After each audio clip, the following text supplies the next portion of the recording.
Hey guys, what's up? What's up? What's up? Are we good? Can you see me? Can you hear me? I'm gonna chill out. I'm gonna chillax a little bit, guys. I just came out of a retreat, special retreat. Some may or may not know, an unplugged retreat. Can you imagine 3 or 4 days without any electronics? I'm not gonna get into that today. Today we're getting into someone very special to me. Okay, guys, LaurieAnn Campbell is here with us today, and I want to do a proper introduction. First of all, can you see and hear me properly? Please put it in the chat. That'd be awesome. I feel a little rusty. Been away from technology for so long. A whole 3 days, y'all. 4 days, actually. Are we good? Okay, awesome. Awesome, thank you. Okay, so guys, LaurieAnn and I'm going to tell you a little bit about LaurieAnn. We're going to dive right in. She's here. She's waiting in the background. But here's the thing. LaurieAnn and I had to condense our time. So we've been working full days. We were supposed to work all week last week. We still put in the same hours, maybe a little more, because we just hit it off.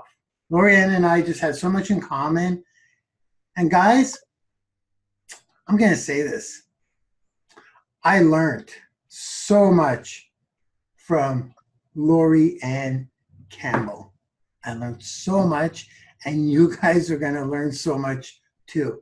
She's I won't say grinder. She's a grinder. That doesn't sound too good. She's a hustler. She makes it happen. She takes massive action. She's a proud, I hope, proud student of Branding YOUniversity. And I have an announcement to make. LaurieAnn is actually just got her F1 Firestarter leadership rank. I think she knows that. I'm going to bring her out in a sec. I should have announced it when she came out. I'm excited. I got a lot to say about LaurieAnn, guys. We worked together last week, basically 3 full-on days on content, on how to get out of a business rut. You guys that stick around, that come around here quite often, may know the routine, but there's so much more to the content. We're going to roll the content clip at the end, the final copy, or the final edited version, but there's so much more to this interview than that. LaurieAnn, here we go. We're going to start with the family stuff. LaurieAnn is a mother of 3 beautiful children, 2 boys and 1 girl. The big announcement, she is now an F1 Firestarter. And here's the thing, guys. She's almost an F5 already. When you find your groove, you find your groove. LaurieAnn just found her groove. I mean, like last week. We're going to get into that. She's so smart. I don't know if I should. She's so smart. You're so smart, LaurieAnn. She's actually the co-founder of the Canadian Federation of Executive Entrepreneurs. It's an organization that connects startup entrepreneurs with top entrepreneurs. That's right. I know how to find talent, y'all. I know how to find talent. She is, check this out. This is awesome. 30 years in marketing and finance, 30 years experience in online marketing. LaurieAnn, I know you can hear me. You're not out yet. You can correct me when you come out if I'm wrong, but it's 30 years online marketing. And I'll tell you, without going into too much detail, I know because we talked about this for quite a while. Those of you who may remember the Netscape days, Netscape Navigator, do you guys remember those days? I just gave away my age, but I'm sure a lot of you remember those days. She was doing online marketing back then, 30 years ago. I was too. Well, I was too. I was using Yahoo Mail and Hotmail to do my marketing. Without going into too much, she actually, we're going to probably dig into this a little bit, but she was doing HTML, y'all. HTML, building web pages back then. in the mid 90s for Oakville Collectible Store. I won't get into that. That's the stuff that excites me. I threw in the intro, but it's pretty cool to have that much experience and be in Branding University. I'm extremely humbled. Now she's crushing it. I'm gonna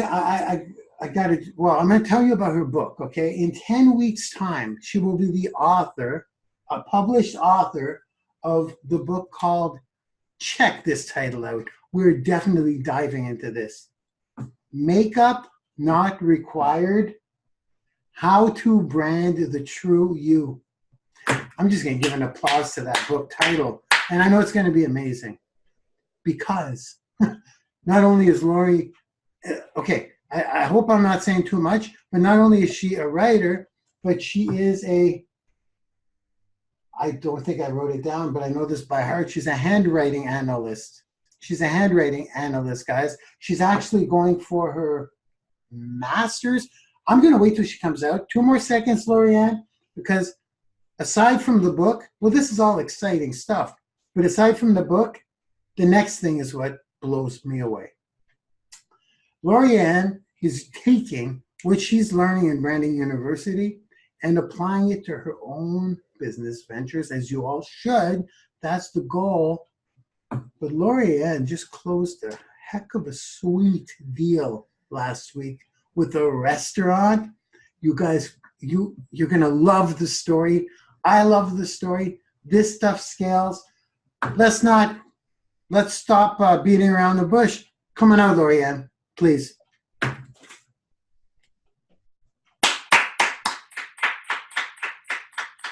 Welcome to the show. I'm humbled to have you on. How you doing? I'm really good, thank you. Let's kick it off with this. How was the past week? Oh, it was amazing. Yeah? Just had a great time and just learned so much about everything too, which is really fun. Yeah? Yeah. No, great time. Excellent. Yeah. Lots of energy, lots of excitement. It's good. You got some massive clarity, eh? We're both Canadian also. That's true. This is like normal. Hey, what's up, eh? So your clarity level must be crazy right now with everything you got going on. It is. It's amazing. Like, incredibly that you think that the more that you're doing, that your clarity might go the other way, but it's not in this case because everything's interconnected. It's just beautiful. It's like building a house. It's great. Yeah. Well, I'm going to kick it off with the, should I? Let's clear up a few things, shall we? Before I ask you the first question. Handwriting specialist, did I get that right?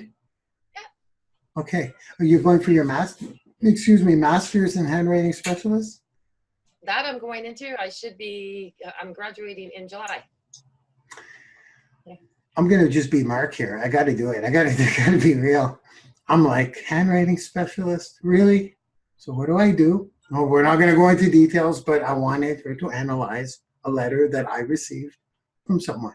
And I wanted to know more about that someone. So she analyzed it and told me things about that person. And I'm like, holy crap, I think she's right. And then she told me why, by the way it was written. So it's a pretty awesome superpower, I would think.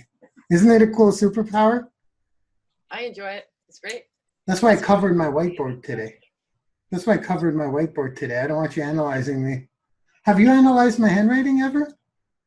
I have, actually. I took a screen picture of one that you actually hand wrote. Your signature in particular. It's interesting.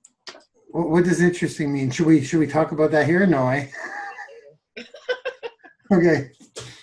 Yeah, we're going to take that offline. I should have asked you offline, and I will ask you offline. Stick around after the show. Okay. LaurieAnn, let me just see. The book title is absolutely crazy, by the way. That is crazy, by the way. What'd you think of... no. Tell me about yourself, LaurieAnn. I'm giving you the floor because I got so many questions for you. Okay, no problem. Okay, so just originally, I was born in Montreal, Canada, and my childhood was quite interesting. We moved around a lot. My dad was with Nortel, which was Northern Electric at the time. So our first move was when I was 7, and we went to Turkey, which at the time they said, we're going to Turkey. And all I knew were the turkeys that went gobble, gobble. I didn't even know there was a country that existed.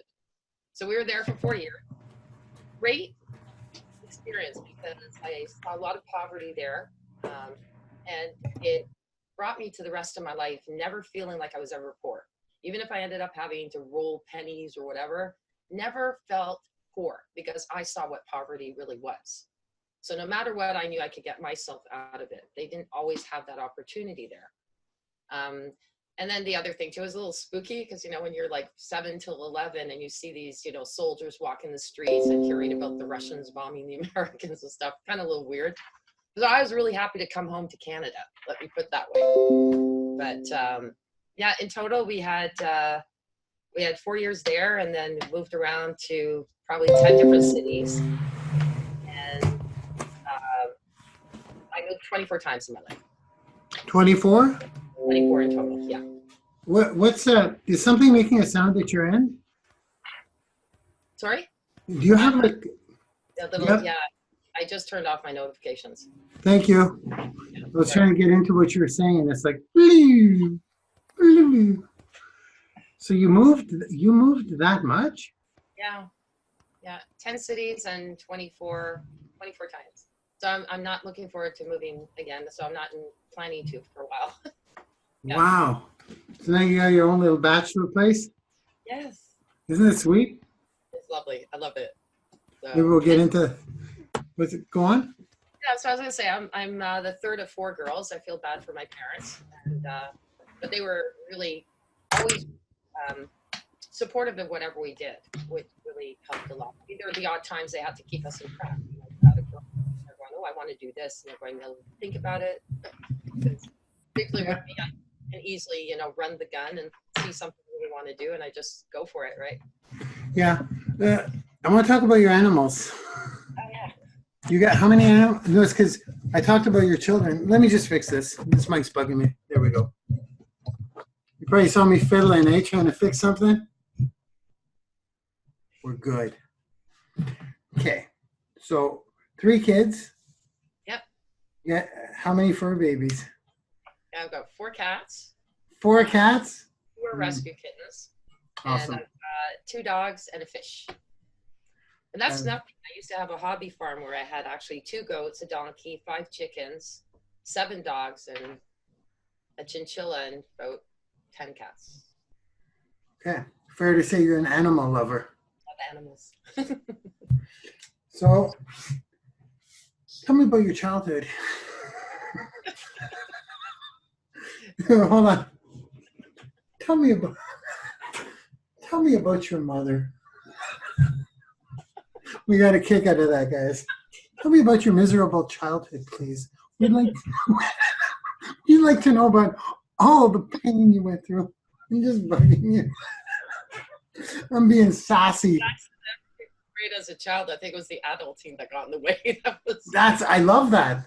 Right? That's what I think. Would you just please repeat that, because that's a quote. Yeah, everything was great as a child. It was adulting that got in the way. Everything. And that's when you find out that Disney stories are not real. You know, it's like, what? I watched all that for what? Those are I know. You know, Adulting got in the way. Yeah. Crazy. So true though. So Nortel, eh? Yeah. Nortel. I wonder if do the Americans know what that is? I would think that some of them would, because Nortel moved to the States. Really, You did, eh? Yeah, and then they went down. Unfortunately, that was a hard time. They were they were an awesome Canadian company at the time, but then they globalized and things fell apart over time. Yeah. I lost a ton of money with Nortel in stocks. So did my father. Really, it was dramatic. It was crazy, wasn't it? Yeah. Yeah, that was one of my break moments in my life when JDS, Fidel, and Nortel. I lost almost everything. I know. So did so many other people. Look at us. We're just having a conversation. Okay, so let's talk about. There's so many questions interlined that I want to talk about, but. Do you want to talk about your book a little bit? I think we should maybe mention that right away, because that's jumping out right now. Or do you want to save that for later? We could talk about it now. Because for me, let me see what I got here. Got lots of dirt on you. Yeah. Yeah, but you promised not to say anything. Remember that? Yeah, I know. I'm scanning through. I'm like, okay, I can't say that. I can't say that. I am proud of one thing. When I was a child, Yeah. which I didn't know, well, not a child really, when I was in my teens, I took flute. I played flute for quite a few years. No way. So I took classical too on my own independently. It was my choice. Not my parents didn't put me into it. Okay. So I was with the Ontario Conservatory of Music, and I went because that's what my teacher made me do at the end of every year. Okay. I literally almost fell to the ground when in grade 3 flute. I know it's not, but it was pretty advanced. I got a letter saying that I won the Ontario Conservatory of Music Award, and I went, "You got to be kidding me!" Wow. It really shocked me because I never would have thought. You're a winner. I want to talk about. I'm gonna start logically. What's falling into my head because a little unscripted, but a little scripted, a little unscripted. Because I'm gonna go back because you have an entrepreneurial history, as do I, and when we talk back about doing that first little HTML, that's kind of like my next question was actually, what was the first sign that you knew you had the entrepreneurial spirit? Because, yeah, that's a great question. Let's go into that because I'm thinking back of the Netscape days, and I'm not sure if I can relate. We'll put it that way. I was building my Canva website back then, and where we were talking about HTML, how we had to do the code, then do the FTP, and go in the browser and refresh and like hope it would show up. Remember those days? Well, you know, just coding. Yeah, from one screen to the other, and yeah. So we really have the luxury of having the two monitors either. Yeah. We have to go out and in and out and in. Like, yeah. And I'm gonna be clear here, guys. There's a reason why I'm asking how did it start, because I know LaurieAnn's been an entrepreneur for a long time on paper, but I also know this because what we're about to talk about, how she's landing restaurant clients. I won't get into that at this exact second because it's crazy. But in order to do something like that, guys, take what you've learned in what we teach and go out and make stuff happen like that in real life. It requires more than what you learn here. It requires an entrepreneurial skin, a history of entrepreneurship. So with that being said, when did you know? When did you find out? How did it all start, the entrepreneurial mindset? Was it 30 years ago or probably before, right? When I was like about 7, just before I moved to Turkey. And I have to say, actually, I was inspired by my best friend. I have to say her name, Sylvia Morneau, because actually I found her after years, and we're friends back on Facebook. But she came to me and she said, you know those garbage days when people put things out on the curb, you know, one man's garbage is another man's treasure type of thing. So she said, let's collect these and go door to door and sell them. I thought she was nuts, but we actually sold things and we made some money. So that got me stuck. I said, she's got something. So then when we came back from Turkey, I ended up doing haunted houses in our garage. I did dog competitions in our backyard, fairs, and all this handmade stuff because my mother wouldn't give me any money to do anything. So everything was handmade. I made Nisbiki chips, so to speak, grated potatoes and fried them for that. So everything, there was something there to be able to build these. And we charged people to come in. I was about 12 years old at the time. Unbelievable. I didn't know this. Yeah. So that was really fun. And, you know, I'm sure if my mother had taught me the cost of goods sold versus the net profits, I probably was, you know, at a loss if I paid her for what I used in the house. Yeah.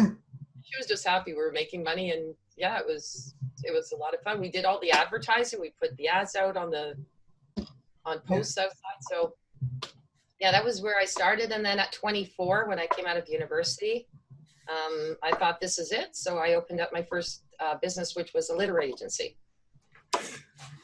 Well, first of all, I'm talking to you guys here. What kind of 12-year-old talks about the cost of goods sold versus net profit? I'd say you started pretty early. That's crazy. And the haunted house is crazy too. And that's at 12 years old as well? Yeah. There you go. keep going. I mean, it's like, finding things to do it, because I mean, even the dog show for the competitions, I made the ribbons because my mother was a sewer as well. She taught me how to sew. She always taught fabric. I made the ribbons. The actual trophies were made out of flour and water, and I molded them and color, like food coloring, and I mold them into trophies. That's what we gave away. you are super creative. You are super creative. I thought I was the creative one. That's crazy stuff. No, that is crazy, super creative. I mean, I have my moments, but that is crazy stuff. That is incredible. That's awesome. And I want to stay on track. So that's when you knew at a very early age that you were entrepreneurial minded, and connecting those the entrepreneurs with top entrepreneurs. That organization, the Canadian Federation and Executive Entrepreneurs, that you founded that, right? You're a co-founder? Yeah, I'm co-founder. A friend of mine and I, we sat down and we were masterminding at lunch one time, and we said, why don't we do this? We had a contest called Dine with the CEO, and people had to submit information about the ones that we featured in the newspaper. Yeah. And then we drew, and two of the new entrepreneurs got to have dinner with one or two of the top Canadian entrepreneurs in Canada. And they included, like, there was Mark Breslin, who started Yuck Yucks. There was the other one was Pete Gilligan. I don't know if people in the US know Mattamy Homes, but he's a huge developer in Canada. And agreed to sit down and have dinner with these new entrepreneurs. It was amazing. So it was like it was based around a contest to win that, right? Wow, that's something. So based around the contest, and how did you pitch the top entrepreneurs to accept to give that gift? You know, it was easy. I actually called their offices, and we got a hold of, quite often, the secretaries are the best people to get a hold of. Yeah. And we just basically said, this is what we're doing. Any entrepreneur, whether you're Canadian, whether you're from the US or anywhere around the world, if you're a successful entrepreneur and you are looking at startups, you want them to succeed. So for them, it was just, they were giving back for what they knew that they had gone through. And they were all excited. I really didn't get anybody who said no about doing their profiles in the newspaper, because of course that's good for them. Yeah. But even about coming, because they came to a reception first, all of the ones that were featured, and then would have dinner. So they're very, very engaging with that, because entrepreneurship, that's what they love to promote, and they love to see other people succeed. Yeah. Yeah. There's a lot of takeaway. You just did something, and because it's getting good here. I'm getting excited. Did you approach the mic to your mouth a little bit, or did you just do something? Because your voice is coming in louder, and it was bothering me. I want to resolve this, even if we're live. I want to resolve it for the quality of the sound. Are you talking on a mic, or is it into your laptop? There's a mic on. Because your volume is low. I don't have a volume on this, though. Okay, is there a possibility to approach the laptop to your face, or will that distort the picture? No, I can do that. Did you knock off your tea? Okay. No, I was just, I ruined your laptop. You came in loud just a second ago. So is that loud? Yeah. So there's, I don't know, for like a little bit you were loud. I don't know. No, maybe I could. No, I can't control that. It's just such good content.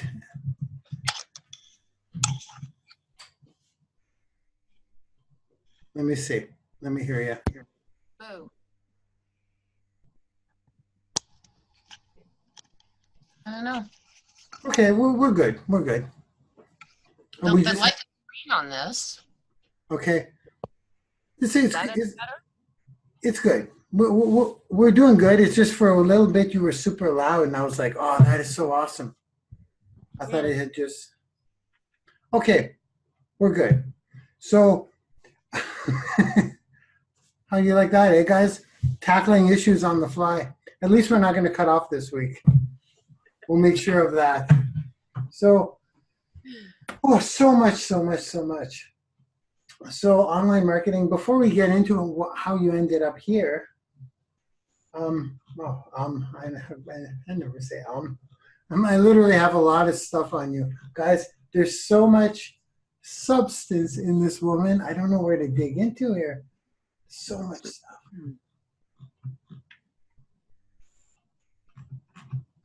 Okay. How did you like Netscape? How did you like those old modems, as I'm finding what to ask you next?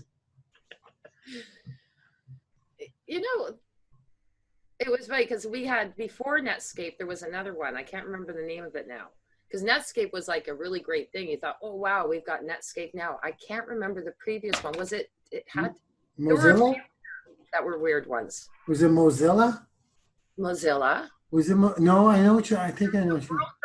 World.net, or there were a couple of them, and you actually had to download the browsers separately, like they were a whole different program. You didn't, it was weird. It was Yeah, me different than what we have now. You actually had a disc that you actually downloaded them with. Oh, yeah, I know. Yeah. Well, you couldn't download the browser from the internet because the speeds weren't good enough. So you had to install it. There was no downloads. Are you kidding me? Remember to download, like, I don't know, anything. It'd be like, the status bar would take forever in the little folder with the pages. I went shopping for about an hour. Yeah. And the funny thing is, it feels so long ago, but at the same time, it feels like just yesterday. Yeah. Like at the same time, it's like I remember. Okay, let's go. Let's see what else to attack. So, how did you get to this point? I guess. How did you get to where you are here today with me? Okay, that's really interesting because just a quick perspective over here. So just really quickly, I went through, I mean, I was, the executive director of a entrepreneurial group. Everything was going well, loved it because we were helping small business. Yeah. But then it's in my life, and I basically, quickly I went through a divorce and I lost my job. And I was stuck with, I don't know what I'm going to do. I did end up buying an auto repair shop, and I ran that for 3 years. Then that crashed. That was when I had my hobby farm too. It was a great experience. It was a very expensive learning experience though, because with the economy and mistakes I made as well. It's like I was saying, there's somebody who said that if you're an entrepreneur and you blame everything on the economy or something else, you're never going to learn what mistakes you made. And that is the truth. Yeah. So I did have to sit down and I had to admit to the fact there were things I could have done better that might have been able to at least, get the company to keep going, but it didn't. So I took. So just to jump in, what do you remember? What some of those things would be that you could have done better? Yeah, not spend as much money. I was trying to, like I did. I put an impound in. I was the only one in the town, which was great, but I wasn't getting the traffic in there. And then I spent money on events to get people to go. I did a lot of online marketing, and I did a lot of, in-town marketing in a small town that doesn't really fly too well. And I guess the other thing too is then the big one is that I decide, okay, well then we're going to bring a muffler shop in because there's not any for miles around. I invested too much money there. That was, a monthly payment that I really should never have taken on. Gotcha. So just too much outgoing money on. Yeah, trying to grow the different divisions of my little, my little company quickly, Yeah. So you say, what year was this? This was 2007, the year of the economic crash, remember? But when I bought it, it was before that, and they really hadn't anticipated that one. I mean, they're anticipating the one to come, but they didn't really anticipate that one.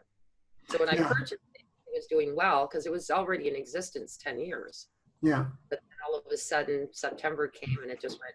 I tried to sell it a year and a half after, but it was one thing too. Another wise person said, believe it or not, my ex-husband, he said, it's easy to go into a small town. It's a lot harder to get out. And that is very true. That's good. Yeah. That's pretty good. So then from there, a 10-year sabbatical almost, because I was trying to figure out what the heck happened and where I'm going because I got nothing and I'm 47 years old. I'm starting all over. So, ended up getting a reasonable paying job and thinking, though, I need to get back out there. And that's when I was pursuing further to, took a prism coaching course. I'm sitting there going, but that's okay, and doing coaching, but there's something missing. And I was just, I don't know, goofing off on the internet, just going around. All of a sudden, serendipity, I bumped into you. Oh, get out of here. And I watched I thought, oh, free webinar, I can do that, signed up for it. And I thought, well, this is interesting. This guy's interesting. Wow. And then You I found me signed up. interesting? Yes, because different. Like, it wasn't that typical, I love the big speakers, Grant Cardone and Tony Robbins, all those people, and all the people put out these. But you were just you. Like, I thought, oh, look, he's doing it in his own, home. There's nothing. Yeah. Thank you. Like opposed to a big office, right? Yeah. So it was like you were actually in, speaking there in front of the person. So did I just? Well, I gotta know. I gotta know now. Did I just pop up in your news feed, or did I pop up on YouTube, or? I literally don't know. Might have been Facebook, because I do a lot of scrolling through Facebook. So you don't know how, really? No, and I think of it, and so that's why I call it serendipity. I just cool. Went on to that webinar and then signed up for the courses and the free affiliate at the time. Yeah, I think it took me about a week to then move up to the next, and then of course signed up for the coaching, and then it just spiraled from there. And now, that, and now you're going to start getting bigger and bigger PayPal payments. Isn't that something? But I'm gonna go into I'm gonna really dig into this. We're gonna talk about me a little bit. I'm just kidding, but the whole point of a lot of the things you're doing now, I kind of want to know where you learned, because you're doing personal branding, social media marketing, online marketing. You're heavy on the personal brand. Are you learning this in branding? Like, where are you learning this from the webinars and courses? Absolutely. Wow, awesome. Because I mean, concept of branding yourself, because I've seen it with, like I said, the Tony Robbins, but I didn't really understand how important it was. Yeah. That this is where the makeup not required, how to brand the true you, is because I didn't know that I can brand myself. I thought, oh no, I need a business. I need something in front of me, right? Something grandiose that somebody's going to look at. Yeah. But then I realized, wow, I'm looking at, and even I watched your students, right? I saw them on Facebook too. They added me. I thought I saw what they were doing. I go, wow, this is a great community. People are doing it. I can get out there, and it builds your self-confidence by going out there. I watched the videos over and over because I'm in the courses. I pick something out every time. Yeah. And with that self-confidence building, it makes it easier to go out there and say, okay, so now, yes, I am LaurieAnn. Yeah. You can ask LaurieAnn, and I do have 30 years experience. Yeah. So now it's just to add the branding onto it. Yeah, you're gonna be a star. If you work really, really, really hard, you just may be almost as famous as me. That's a joke. You're gonna be a star. You're doing all the right things, and you're amazing on video, as you guys will see at the end. You haven't seen your final cut yet. Nope. This is the missing piece for you. We got to talk about that book, because that book title is epic. No makeup required. Well, as you guys know, I don't know if I'll be purchasing that book, because I always have hair and makeup always comes over before my webinar. But no makeup required. It's the subheading: How to Brand the True You. That's correct, right? No makeup required. How to brand the true you. Yes. I saw the book. Well, you sent me a little a demo of the book, the cover. Yeah. It's going to be huge. And I have the foreword by Raymond Aaron, who's one of the top-selling authors on the New York Times. Isn't that something? Yeah. That's crazy. That's amazing. Well, you just kicked me in the butt to rush my book. So when is it coming out? 10 weeks. 10 weeks? How can people order? That's just in my nature. Oh, I bet. This is good though. I might, if you're saying that you're going to get it done in 6, then I'm going to try and get mine done in 5. Yeah, let's do that. Let's do a little contest. We're going to talk offline and release our books at the same. How many pages is your book? It's about 100, about 200. I'm not finished with the final formatting though. Okay, and it's about personal branding. Yeah. Okay, I want an autographed copy off the first print run. Absolutely. Awesome. I'll even send you one of Hampy too, my other book. Yeah, Hampy. Let's talk about Hampy. It's part of you. It's part of your brand. Who's Hampy? I know who Hampy is. Why don't you tell the fine folks here? Hampy's a character that I created when I was 18. And actually, I call him, he's my best friend. He's been with me through for as long as I got to this year, my 50s. And really, I wrote a book when I created him at 18, did a lot of comic strips, and then I wrote the book at 22. Sent out, I got 600 rejection slips, about 300 rejection slips I still have. And then I decided, that's when I moved into my literary agency, and I thought, okay, whatever. 30 years later, I self-published him because now we can do that. Although my book is not the new one, but Hampy I did. And got my ISBN number. And throughout the years as well, great, because a great creative outlet. Because whenever I was thinking something or whatever, or if I was in a rut, there you go. Actually sketch Hampy. He's just been one of my sketches that I've been doing for all those years. And what does Hampy stand? What does he do? What's his thing? Why is it Hampy? Well, because he's a little guy who actually, when he was a kid, he would give and give and give to people, and that's how he tried to, he didn't try to get approval, but he was hoping to get approval by being so nice to everyone. And then they took advantage of him, so he decided to go move, and then he came back, and the whole thing is he finds out that he's got the gift of making people happy, but beautiful. He's got a hump on his back, so instead of he's Hampy. Hampy, I love it. I love it. You know, I had a cartoon character too, right? You did? What was it called? His name is Arnold. He's an alien. He's kind of like Alf. Actually, as you were talking, I just sketched him. This was him. He never fit in with anyone. He's got 8 legs there and a flipper. That's Arnold. And it's kind of like the same concept as you. It's pretty cool. That's long gone. That was my childhood character when I was learning how to do the 8 different perspectives of a cartoon, and when you do the tracing. Arnold was my guy. Arnold was my dude. So he was an alien, and he never fit in, and people would laugh at him. And he always got out of those situations by providing unconditional love, and people would flip. So they're very similar. I know. Maybe we should do a collab on a children's book. Maybe Hampy and Arnold could do a little collab. Go get Hamper. Look at that. That's Hampy, eh? So he's kind of like a little alien too. He doesn't kind of look like anything. Beautiful. So did you do all the artwork as well? Yeah, I had a young lady recreated in, I did it all by hand, and then she recreated in digital format. Are you going to be a rock star in Branding YOUniversity? You bet. Okay, I had to get that on tape. So you can't go anywhere now. I own you. You're going to do great things here. You're going to do phenomenal things. Phenomenal things.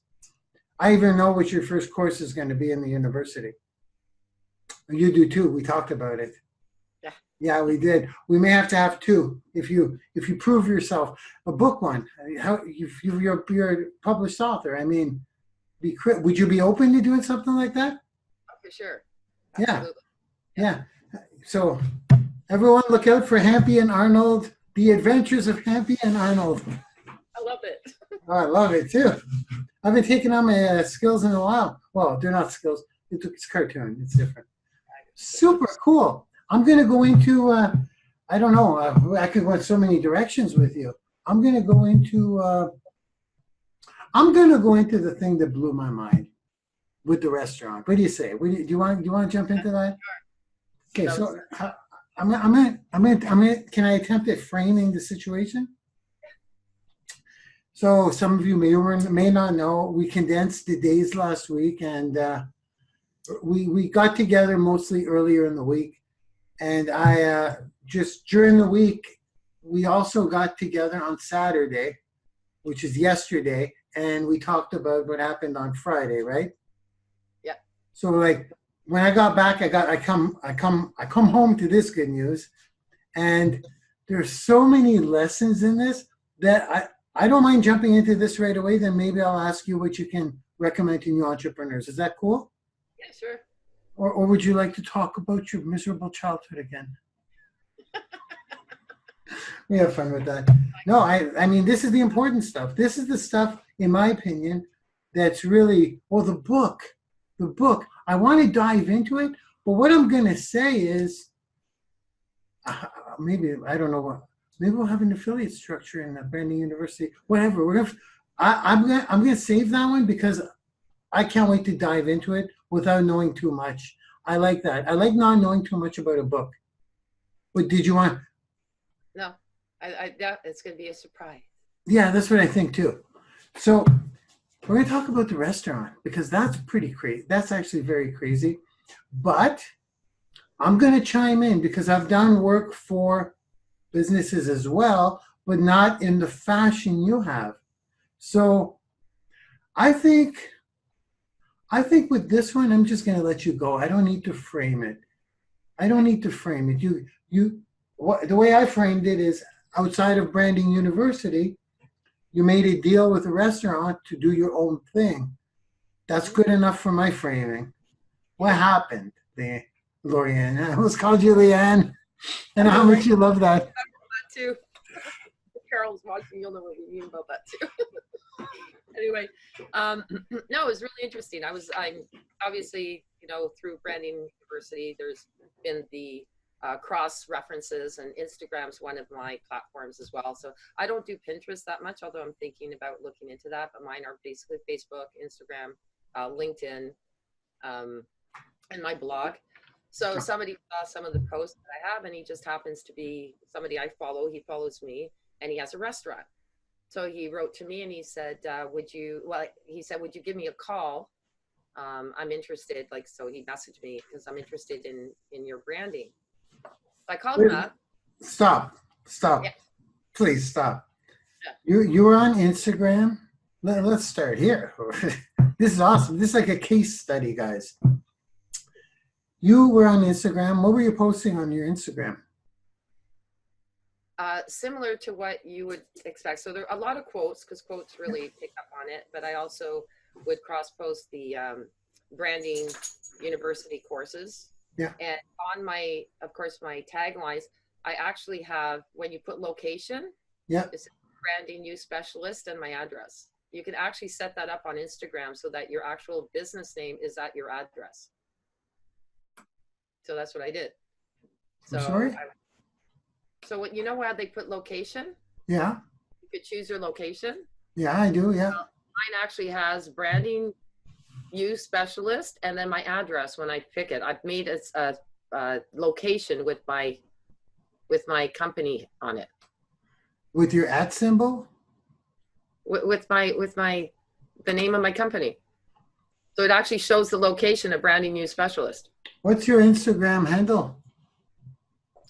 Okay, that's one thing that I haven't changed just because I have so many followers on it. It's Laura62. How many followers?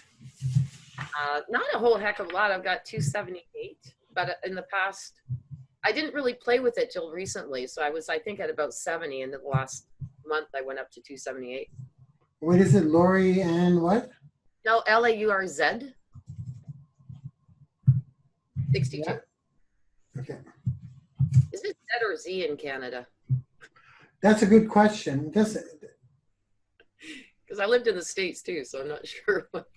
That's not LAURZ or Z? Yeah. 62? Try 1962. 1962, okay. Yeah, so you look a lot better now. No, it's a different person. Now everyone's gonna go check it out. Obviously, there you are. Isn't that beautiful? So there's a lesson here. You're doing an amazing ratio. You got branded quotes, you got value content, you got lifestyle. You're doing the ratios. Well, I don't know if exactly. Are you doing the ratios? Not exact, but because I tend to find that I get a lot more people finding me with the quotes, and then I'll throw in, the call to action ones. Yeah. So the quotes, okay, gotcha. But if you look at the ones that were liked, I just put in an ad. Now this is really fun too, because I just put in a Facebook ad Yeah. and it interconnects with Instagram. Yeah. It's And awesome. I don't know, I've had like how many likes? Probably over 2,000 likes on that, and on my Facebook as well. Okay. It's reached So, 9,000 people. so what do you mean by the address and the location? Well, in any one that I actually, if you go into one of the Post? Yeah. it should show under location. You know how there's a little comment at the bottom I usually put? Yeah. Under there, it usually shows where the location is.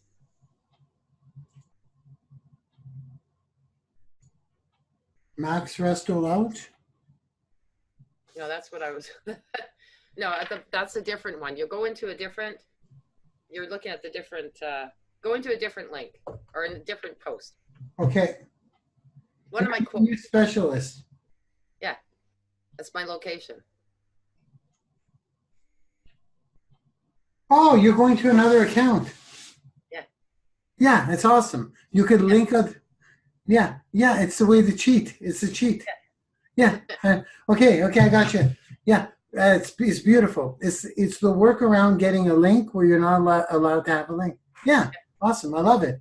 So these people, this restaurant, saw your posts, branded quotes, what we see right there, and contacted you through DMs. DMs are popping on Instagram. Yeah, they are. Check your Instagram, guys. They're popping. I logged in and I'm like, holy crap. Like at first I thought they were robots, but they're people who want help. How do you do your pictures? How do you do your quotes? What do you do? I went to your website. So it's popping, right? It is. It's got to be our next course. Okay, I'm gonna let you continue. I want to know the source. So Instagram's hot, obviously. So he gave me the phone number in that DM. I called him up and we set up. First of all, I told him, I said, okay, well, give me 2 weeks. And no, I told him a week, which is really, I should never do that. But, I always think I can get things done in a lot quicker time. And I said, I'll have a proposal for you.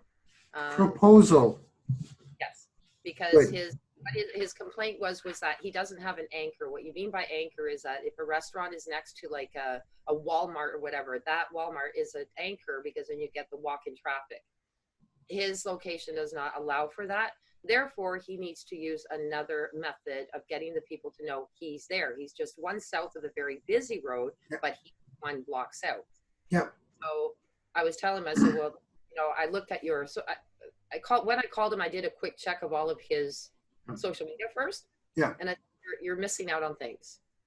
And he goes, well, I don't know. He says, there's one video that has about 1,000 views, and fair enough, but that's only one. So I said, well, let me do a proposal. I called him about halfway through the week, realizing I needed a bit more time. I said, I'm going to need a little extension. Give me about 4 more days. He said, no problem. I got it all done. And then we set up a meeting to go there, which I have to dig. Is that okay if I dig throughout? The proposal.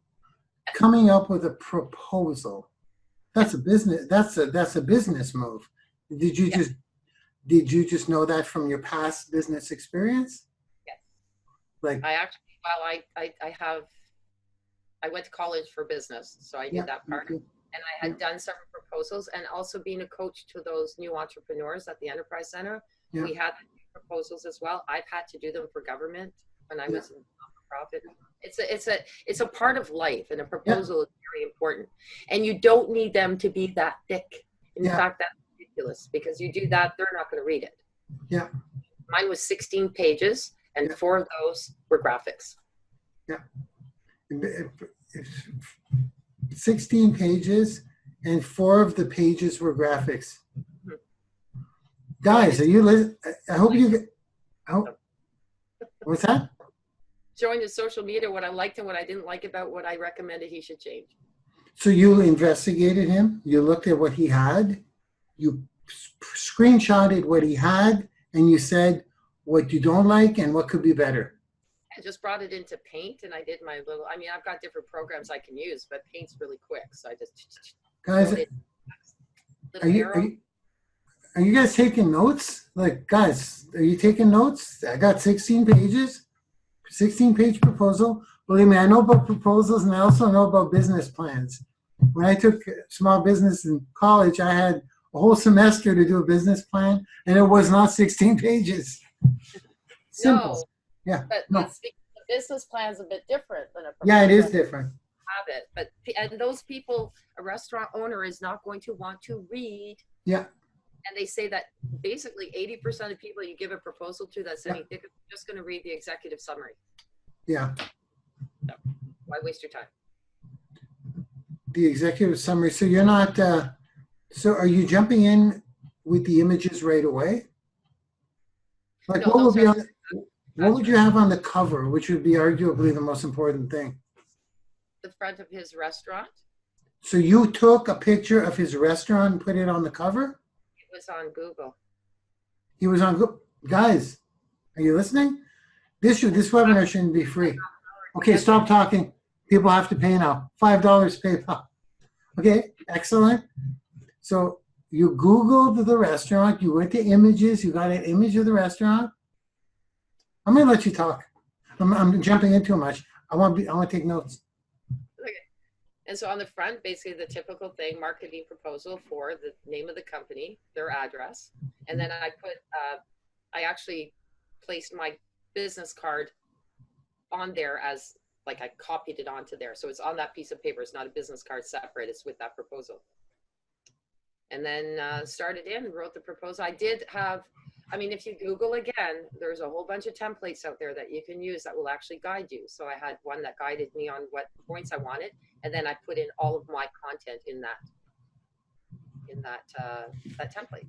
So the template, was it a Word template? Yes. Okay, so far, I've got someone who's driven, someone who has an Instagram account, someone who responds to messages. I'm talking about you, by the way. Someone who uses Paint, which is a free program on any Windows computer.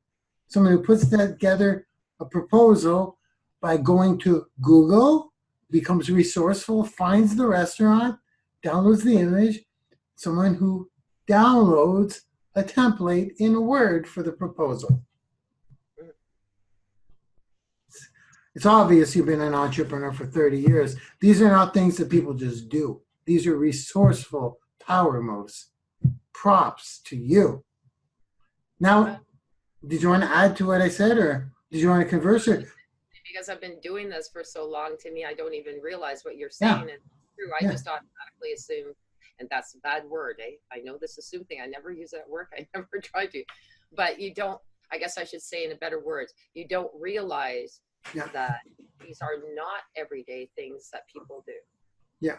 So, Absolutely. Those blood, those tears, that sweat, equity, the sweat, all those years. I know. Sometimes it's amazing. We're very similar in nature. Now you're plugging into. You're throwing my 2 cents here.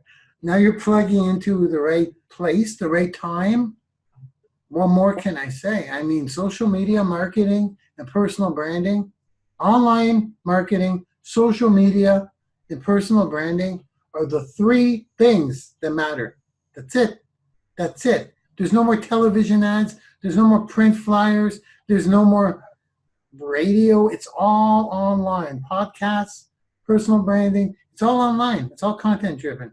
So with everything you know, I know this because I'm kind of like you. I've had my same little journey. I just got into this a little before you, into the online world. And once I sunk my claws into it, like now, especially coming out of that tunnel, right? The retreat, the unplugged retreat, all my ducks aligned. And I'm like, the world is yours, Chico. The world is yours. And you're on the ride with me.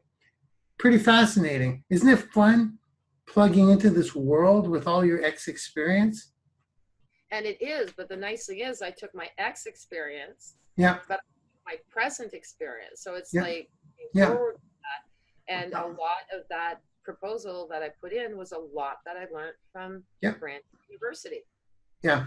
If I had not been taking these courses over the last year, I would not have been able to put a proposal as Yeah. lucrative as it was, and being able to, you know, hey, Thank you. and the confidence that I know this works. Yeah. I mean, I've even tested it while I've been taking these courses. Yeah. I know it works. So. Yeah. Yeah. You know what's interesting, guys? Well, yeah. So, well, we'll talk about that. So the proposal is based on some stuff probably a lot of stuff you learned in Branding University? Absolutely. Okay. And I don't know, you do know I know this, but you probably don't know I'm going to bring this up, but I'm going to bring it up anyways, since we're live. We want to talk about I'm going to say it. When I did the content, guys, correct me if I'm wrong, but when I did the content in 41 minutes, some of you may have seen it. It's going to be a free mini course in about a week after we're done with the next victim, which is Bruno. The 5 superstars are going into a course. It's how to create 12 pieces of content in under an hour. And I think I called it Content Machine is the name of that free mini course. And LaurieAnn's going to have her chapter. Roy Miller's going to have his chapter. Wendy Mush will have her chapter. Bruno Lovranovic will have his chapter. And Michelle Tyler Paris. The 5 rising stars that will be global sensations in about a year or two. I promise you that. I lost my train of thought. No, I didn't lose my train of thought. When I did that in 41 minutes, I was so loud and proud, and I was impressed. 12 pieces of content in under an hour in 41 minutes? All day long I'll do that, and I can do that. LaurieAnn, on her own time, she did that. On her own time, she didn't brag about it. She didn't talk about it. I had to get it out of her. And she goes, and I beat you. How many minutes? 34. 34 minutes. Guys, that's taking action. Isn't that cool? So it's like you're proving to yourself that things work and you're putting them to practice. So that's why your confidence is up. You're taking what you learn in there and you're making it happen.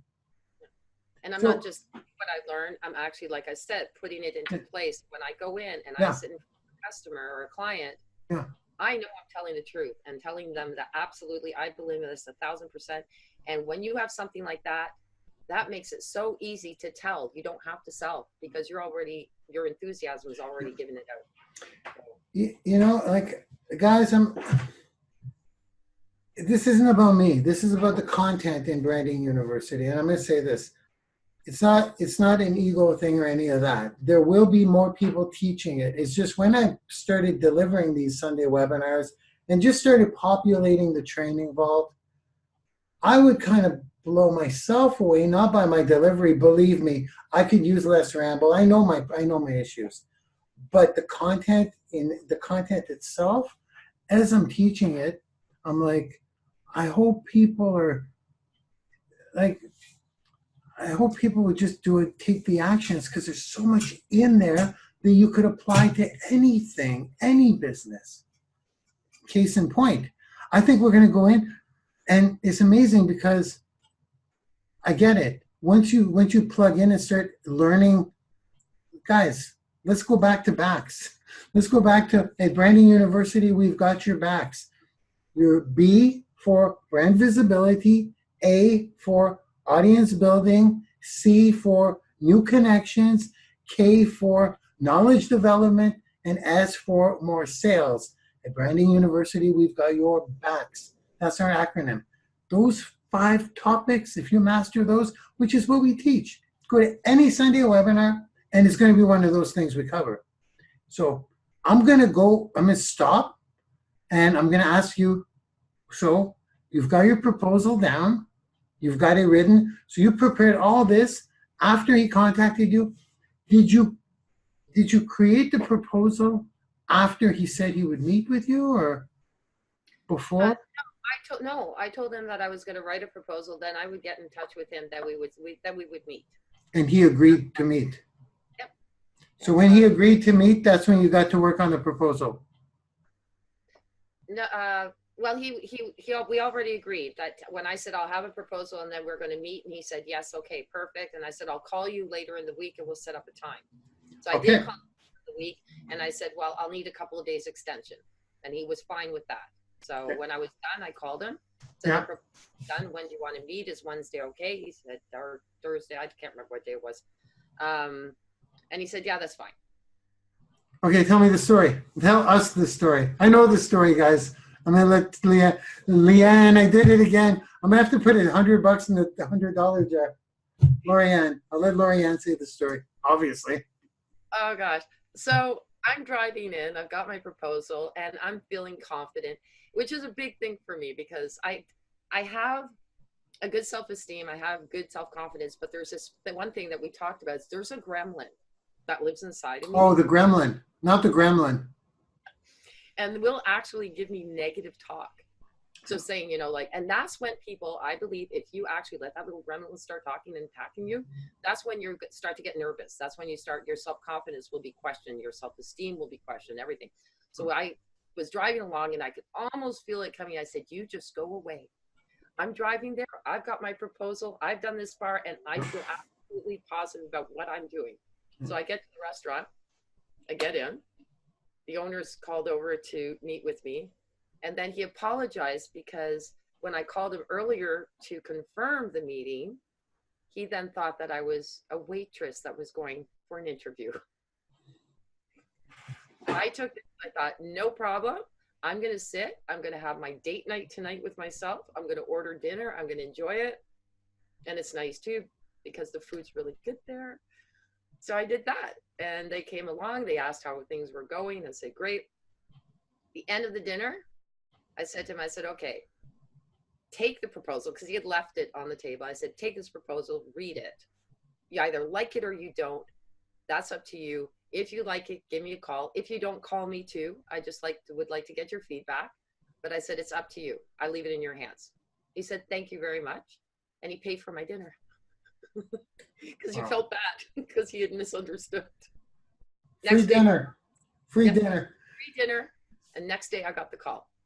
Okay, so well, I don't need to reiterate. That was very clear. You went in. Well, I'm not going to repeat it. Okay, so then you got the call. Got the call. He called you. He called me. You left him your proposal. He called you. Yeah. Oh, come on, guys. This is crazy stuff. Not that it doesn't happen. It's just it must have been a pretty sweet proposal. Your approach was pretty. It starts with Instagram. I'm going to summarize after. What happened when he called you? So he called me and he first left a message because I was actually having dinner or something and running around. And I saw the message was there and he said, can you please call me? I'm very interested in what you wrote. I really like it. Call me back. So I called him back. He was busy. So he said, call me back at 5, called him back at 5, 10, whatever. And he said, yeah, he said, absolutely. He says, I love what you're stating. He goes, what do you need from me? And then we set on a price. It was lower than what I was going to propose to him, but they are a small business, so I will take it. And if I grow, that gives me opportunity to increase at a time. Yep. But the other thing too, I will do though, when I meet with him next, I do want to show him what my proposal was for. And so what I'm giving it to him, so he knows the value of what I am worth. Yeah. It says, I'll do it for that. But I said, I'm usually higher, but I want to see him actually this is what I was proposing, but I will give it to you for this. Because this is something that I feel that he really needs. And it's not bad pay. So I'm not going to complain. Yeah. It's just your default to say, it's your default to say, I normally charge more. Right. No matter what they charge, no matter what they offer. Yeah. That's crazy stuff. What can I say? That's crazy stuff. That's incredible. There's a lot of crazy things about that. Number one, he found you and reached out to you on Instagram. You were attractive in some way, shape, or form. Attraction marketing. You attracted him to you. Did you follow him first? No, he followed me first. How did he find you? I really don't know. He must have just been, because this was earlier on. He actually followed me in the early stages. As I told you, it's just been in the last couple of months that I've been really pushing Instagram, but it was in my early stages when I only had maybe about 75. But I think the reason he found me was because I'm local, right, to him, so to speak. I'm within his half-hour range, and he was probably just, looking on Instagram locally. Yeah. No, but you got a nice account. I'm no Instagram expert. This is cool. But I mean, whether he reaches you on Instagram, whether you generate a lead, you handled that thing like a champ. I mean, you got back to him. That's what matters. Generating leads and people contacting you will happen all the time. What are you going to do with it? What are you going to do about it? Get You back to actually did. What's that? get back to them right away. Right away. Right away. And the proposal is genius. Are you going to sell that thing, or are you going to give it? You're not going to give that away as a giveaway. No. What my Yeah, keep that in. Well, I don't know. I'm not going to tell you what to do. I give everything away, but keeping mine. keep your, yeah, obviously, because I was going to say, well, let's get into what's in that, but I'm gonna talk to you after the show. It's amazing. I already have some ideas. Well, we kind of talked about it a little bit. Do I want to drop any nuggets? Well, they're not nuggets. They're just that when I got my drone, some of you may or may not know, I have a drone. Invested $3 or $4 grand on a drone. Never been opened, but still in a box. A year later, it's just up there. So I put up a video drone ad on Kijiji. It's like a Canadian Craigslist. The messages coming in were absolutely nuts. I go, I'd like to do a drone video for your business. That's what my ad was. That's it. That's how in demand people need social media stuff, or to get up there, or get video marketing. It's crazy. So, and then I'm like, well, I got to get my pilot's license, right? I'm not going to fly that without a pilot's license. I mean, you get them on pilot license. I mean, I got to be able to pilot it. I could do it through YouTube videos. I don't need the certificate, but I'm not going to improvise with that. Now, do you think about the strategy? You think about what's possible for a social media agency of your own, right? Look at what LaurieAnn did. And we're not going to talk numbers, but I got to tell you guys, it's some good money. Okay? Pretty good. It's good money. That's one client. Let's say a couple of clients will get you your 6 figures. Couple. Like, I mean, very nice. And once you do the proposal once, and there's more to it though, guys. LaurieAnn walked into the restaurant physically. LaurieAnn presented herself. Like, these are things that a lot of people, it's entrepreneur mentality. It's how we roll. So there's a lot of things here. It's not about just posting a link in a Facebook group. Okay? It's a little different. There's work in there, but now you get yourself a little residual coming in. And that stuff, I mean, I know where this is leading to. I know you don't have to tell me. Another client, then you're going to get better at getting the other restaurant. Then, hey, we'll get a third one. Then we'll get a fourth one. Then, heck, we'll hire Bob, and Bob can take care of all the social media posts. There you go. It's beautiful. Isn't it? Where do you see the future? Well, hold on. Do we want to stop it there? Are you guys blown away by this woman here? Pretty impressive stuff. I'd contact her. I'd dig in. I'd see I'm going to dig in. A lot to offer there. Any thoughts on that experience of your own? Like, how did it make you feel? How did you feel once he called you back? How was the whole experience? That was the big thing. I think that my first thing was that walking out of that restaurant, yeah, that in itself I felt was an achievement. Whether I got it or I didn't get it, yeah, what I was an achievement. Walking in there with having pushed away my gremlin because I was so confident about what I was actually selling at the time. And I don't even say did you tame the gremlin? I tamed it. You tamed it? Anybody wants to read it, Rick Carson, Taming Your Rick Gremlin. Carson. Yeah, good book. And what's the second one called? Mastery? The Taming of Your Gremlin, of the Gremlin. Yeah. Do you have it around for people to see, the gremlin? I do.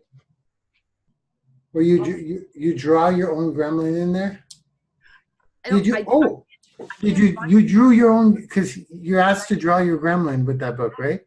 Did you draw your own gremlin? All right. I actually drew 2 of them. Do you have them around?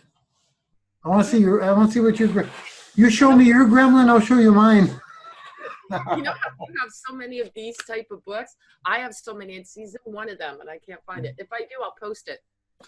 You'll see it. I'll post it.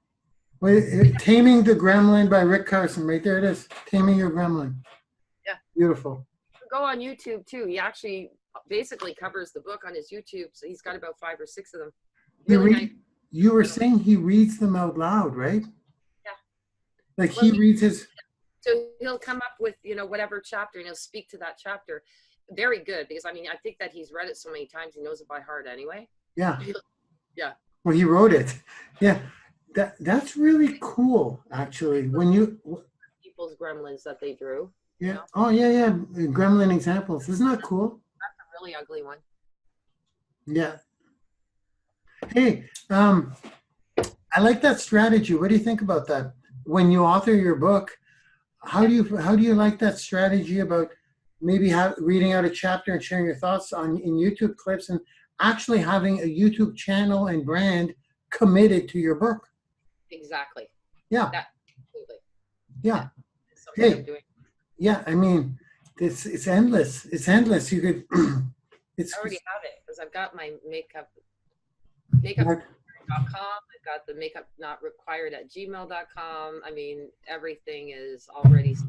But like I said, I came up with the actual name of it. I copyrighted it because I've got 4 copyrights. One's Happy, one's Psychotic Love, one is Tell Don't Sell, and this one's Makeup Not Required. I've had it copyrighted for 25 years, trying to figure out the absolute perfect thing to put in that book. And I finally found it. And it took me going into Branding University to figure out exactly what I wanted for content. That's incredible. The stars about that, but this clarified it, right? Yeah. Yeah. The stars aligned. Yeah. Hey, Tell Don't Sell. That's a great title. Yeah. It's about storytelling. No, it's actually for selling when you're going in. It's basically what I did with this restaurant. I didn't try to sell him on anything. I said, read it. I told him, I said, this is the best thing that you can do. So it's a telling. I mean, it's not telling him what to do. It's telling him about. So yes, storytelling, but in the sense that this is what I've got. I believe in this. This is my story. I'm telling it. Now you can read it. Yeah. And then you can tell me whether or not. So I'm not selling. I didn't sell. I told him what I felt was appropriate. The title is cool. I mean, the concept too, but the title is cool. Tell Don't Sell. That's trademarked, eh? It's my copyright. Copyright. You had another good one. I'm not going to let those go. There was another good one there that slipped by. You got Happy? Makeup Not Required. What was the other one? Psychotic Love. That's what intrigues me. What's that about? About psychotic love. I think I know a thing or two about that one. Right. I mean, no fairness, I loved my ex-husband very much. Yeah. It was psychotic love. I mean, I fell in love with him for first sight at 18 years old, and he could do anything, and I was blinded by it. Yeah. Oh, I know. Oh, yeah. How did I do that? And yeah, it was psychotic. It wasn't a friendship. That's the thing. Like, I think true love is where you're best friends with the person you're with. Yeah. We loved entrepreneurship together. That was our closeness. But as far as, sharing things, we never had really that connection. Yeah. So it was an entrepreneur relationship at first? No, at first it was like love at first sight, but it ended up that everything we talked about was business, and then we just became, that was our one and only really true thing that we had in common. Mm. Yeah. Okay. And it led to marriage. Yeah. But the feelings too, because there were the feelings there, right? There was that, you know what we talk about. We get all sort of silly and fuzzy, and every time you think about the person, you're thinking, oh, I want to be with that person. Yeah, for sure. Can't explain why. I mean, it's psychotic love. Intelligent man, and it's psychotic love. And my I was told that, by the way, by my I went for help for counseling. Yeah, no doubt. It sounds like this psychotic love. I never really thought about that, but then I thought about it, and it makes sense. Yeah. That's a good book. I could definitely co-author that one. I'm just kidding. My sister and I are in that together, and we do have the psychoticlove.com website, but we're still playing with that one. That's actually a new one. We've only done that 2 years ago. Starbook is not your. You have psychoticlove.com? Got it. You have that domain name? Yeah. And telldon'tsell.com too. You have that domain name too? Those are best sellers, yo. .ca, but I'm pretty sure it's .com. Definitely psychoticlove is .com. Yeah. Well, that's the one. That's the one. Have you ever been on New York Times bestseller list? I'm going to be there. Well, why don't we race for that one? Let's make that bet. Want to bet right now? Oh, yeah? You think Psychotic Love will do it? Well, I don't know what you're going to pick, but mine's going to be Horns versus Halos. That's my title of my book. Oh, we're going to go. Okay. Toe to toe. Who gets on the New York Times? I'm executing. This makes me execute. I did a thing. I bet Nadia some cold hard cash to get 300 pieces of content first. Nadia Sabrati, you know what I'm saying? She was at like 260. I was at like 170. So I was 80 pieces behind. So I started doing 3 per day, 4 per day, going like crazy. She beat me and I paid up. I paid her the big bucks, but that pushed me into creating. I was putting out, and it was the best content I've done. It was the best content I've done. I was real, I was raw, came up with a solid topic, I researched it, and boom. So, want to race to the New York Times bestseller list? Race for that. You serious? Yeah. We'll make the bet on the air right now. I always bet the same amount. What are we betting? $5. How much? 5. Got it. $5. Virtual handshake. Virtual handshake. PayPal $5. Okay. I think Nadia. First, you guys all heard it. The reason I bet $5 is because it's funny. It's just funny. I'm not going to bet huge money for this kind of stuff because I don't want to take your money. Okay. I'm going to get to work. It's been sitting on the shelf. It's been getting polished up here, polished there. I'm ready to go.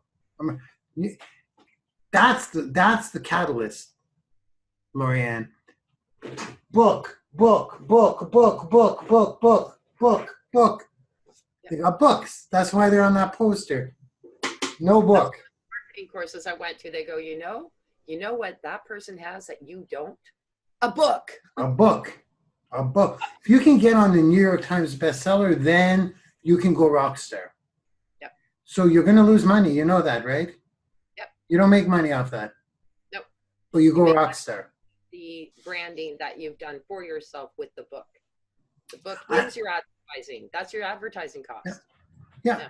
If you're doing a book for not to be on the New York's list, you can make a ton of money as a lead magnet or as influence play for sure, tons of money. But when you go on the New York's list or try to, that's expensive. Yeah. But that's the big one. He's got it. He doesn't. A lot of the guys who have books here, he's got it. Well, he doesn't. He doesn't even have a book. Yeah. Gary's got it. New York Times, of course. Yeah. So it's a big deal. It's a big deal. The guy. Anyways, is it exciting for you? Amazing. Because here's the thing. The makeup not required is going to be, I'll make sure of it. I'll help you out, obviously. I'll do what I can to help pump up your book in the personal branding space. And we're gonna be the players. After this retreat, coming out of that 4-hour tunnel in the trolley, after that unplugged retreat, I know it's clear to me now. All the educational platforms all scattered all over there. Some talk about personal branding. They're within, but the university is not branded as a personal branding stop. We're branded as that. Now it's just getting the mechanics in.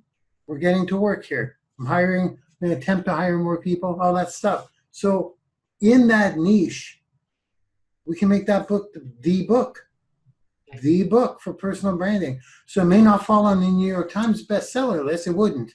Well, no, it wouldn't, because it's a business book. Psychotic love would be that kind of thing. That's right.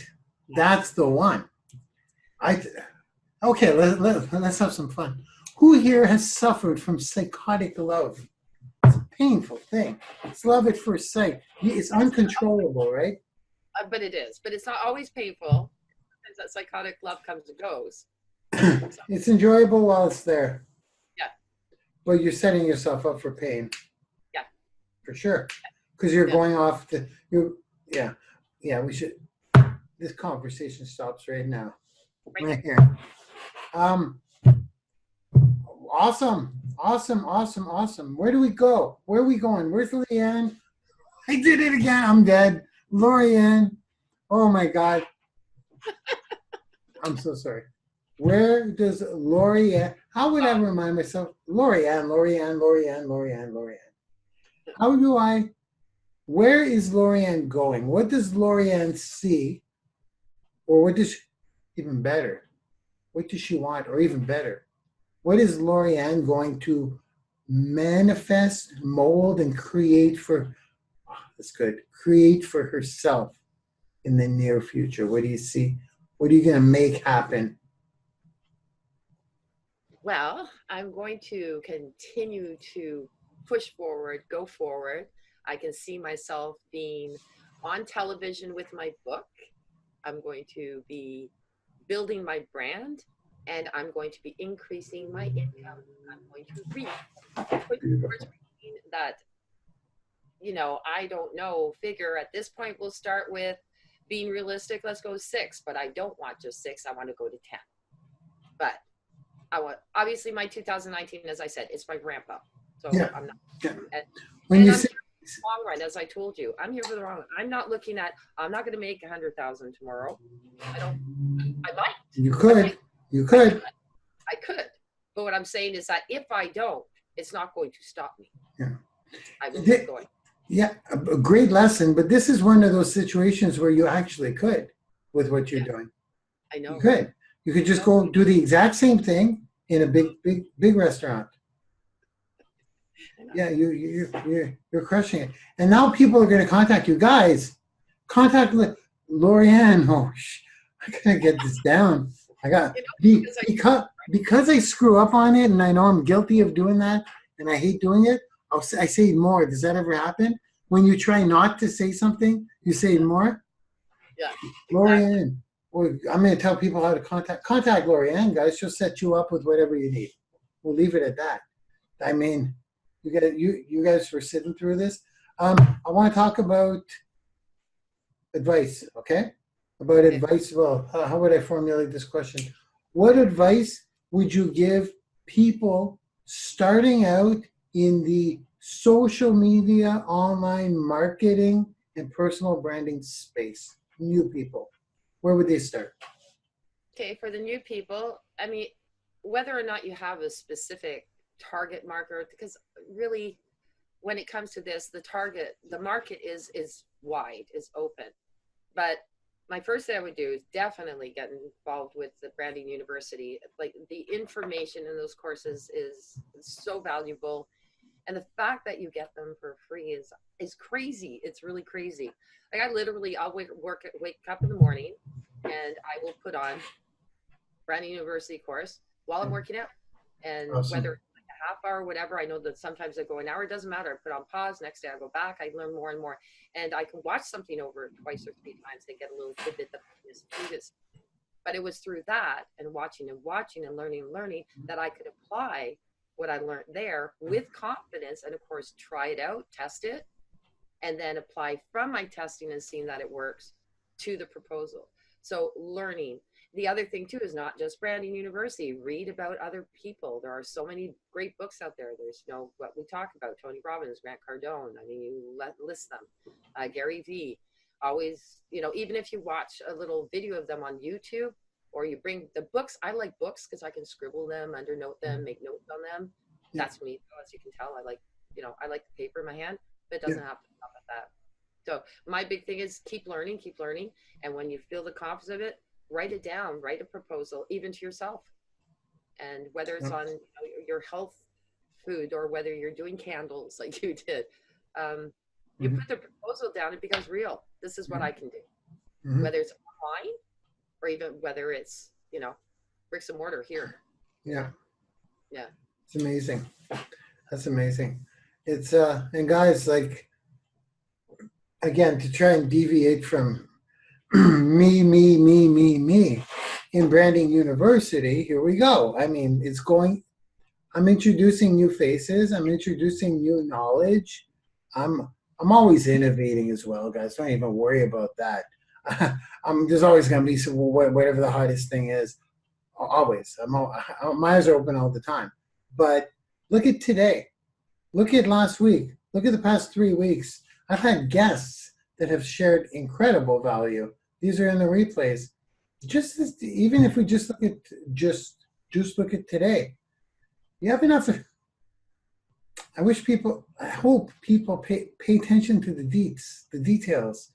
You have enough information today, guys, to literally create an income for yourself. Literally. I gotta ask this. Was that the first restaurant you approached? The first one that approached me. Oh, that's right. That's right. They approached you. I thought about restaurants because at one time I was an advocate for restaurants. I was telling you in Oakville when they needed to go up against council. Yeah. So a friend and I built this, and then we helped them with their advertising as well, and we got paid for that. But in this particular case, with the knowledge that I had, and I'm seriously, I mean, I am not just saying this because, this is not a plug for you. I hate to say it. It really isn't a plug for you, Mark. Yeah. Honest truth. I am telling, I'm not selling. This is the absolute truth. This was serendipity. This was absolutely what I needed. The lights aligned, the stars aligned, like you said.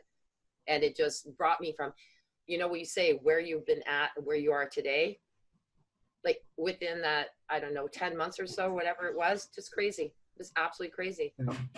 It's catapulted, and I'm looking forward to keep going. It excites me, and I do have a daytime job. I'm not quitting that until I'm completely, I don't want to. This is what helps me keep it. But I would put in 10, 12 hours a day as soon as I can, move on easily because I love what I do. Yeah. Well, that's awesome. I saw your first videos. You're a champ now. You're growing fast in this world. 30 days, What's that? It was funny doing those 30 days. Even on the couple of days I was sick, I go, I'm not going to be on for long. I just want to say hi. Yeah.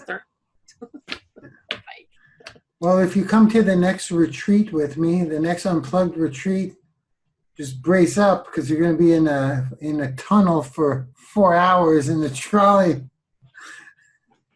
Then you'll be unstoppable. Is it heated up? Trolleys though, like, is that so really? That would be really. It's a trolley. It's like when you put coal in the mines. You get into a trolley for 4 hours. It's a beautiful thing. Hey, would you? And that's not to mention the trek in the 3-foot snow. Oh, wow. I can't talk about it, but I'll tell you this. I'm gonna ask this just for kicks. I said I wouldn't talk about where it was. It's an undisclosed location.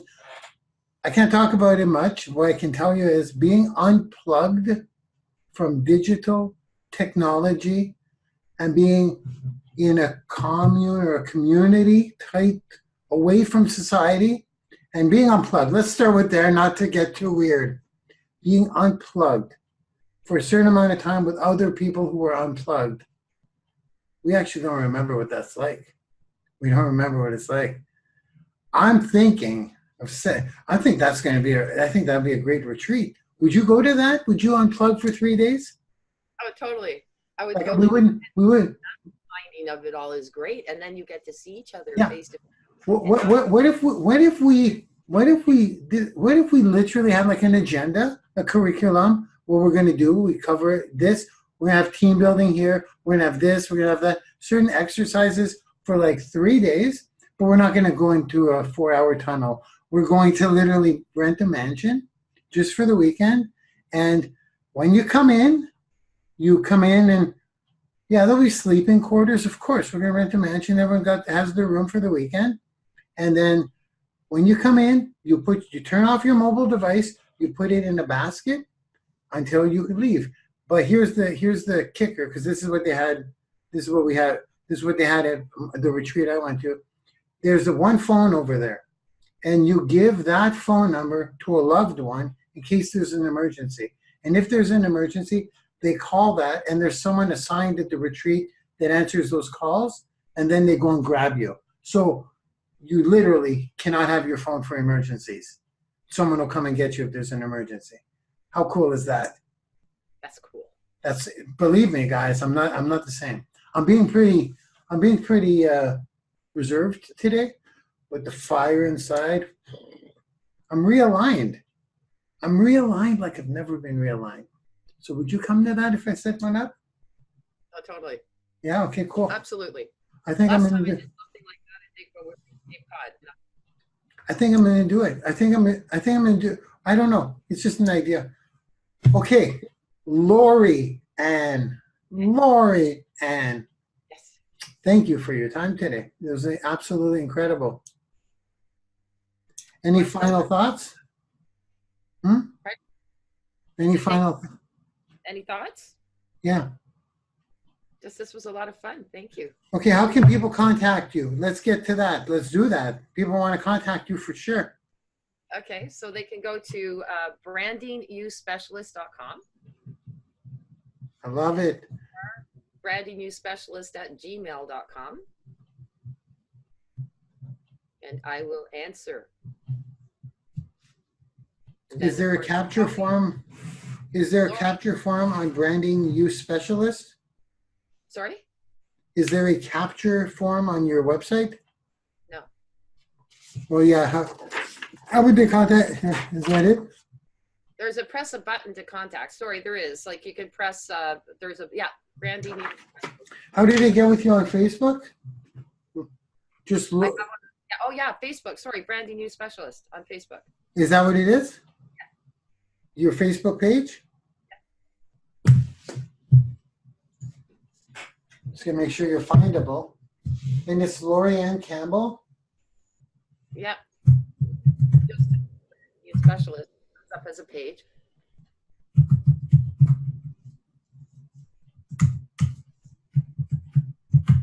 Link also, if you just go to LaurieAnn.ca, it takes me to the the Branding YOUniversity blog, and there's my link there too. And by the way, you've perfectly branded that. Branding you specialist. Branding you specialist. I mean, you're at the top of the results in Facebook. So just put in Branding You Specialist, guys. You'll find her top of the list. And did you notice that my logo, the S, is a $sign as well? Perfect. Yeah. Nice logo. Right. Great job. Cute. Great job. Great stuff. Do you have an actual doll of Hampy there? A doll? Yeah. Is he there? Is Hampy there? Yeah. Go grab him. He's not I just noticed it on your page. Just a model of him. That's him. That's oh, Happy, what's up? That's awesome. dog. So I got to do Ragfist still too because he's not a dog too. I love it. Wow, this was a little mind blowing for me today. It's actually very mind blowing. My brain is just going. My brain right now is like ideas. Did I miss anything? Is there any? I don't think so. All I can say, guys, I'm going to give you my prediction, which I like to do. I like to have fun with this because if I give a prediction and it's not on track to happen, I got to get in there and make it happen because my prediction's on the line. Well, in 2019, LaurieAnn, let's go F10. Someone actually just hit F10. I haven't announced it yet. That F10 is an award. It's the first physical award, like mailed to your house. At F10, I don't know if I have to go in person to deliver it to you. I think I may have to. We'll get to that later. We're going to celebrate the first recipient probably after this is done. I'm not sure. Pretty soon. But I predict F10 for you. This is 10K. This is 10K in residual. The thing is, after today, you want to share this, LaurieAnn.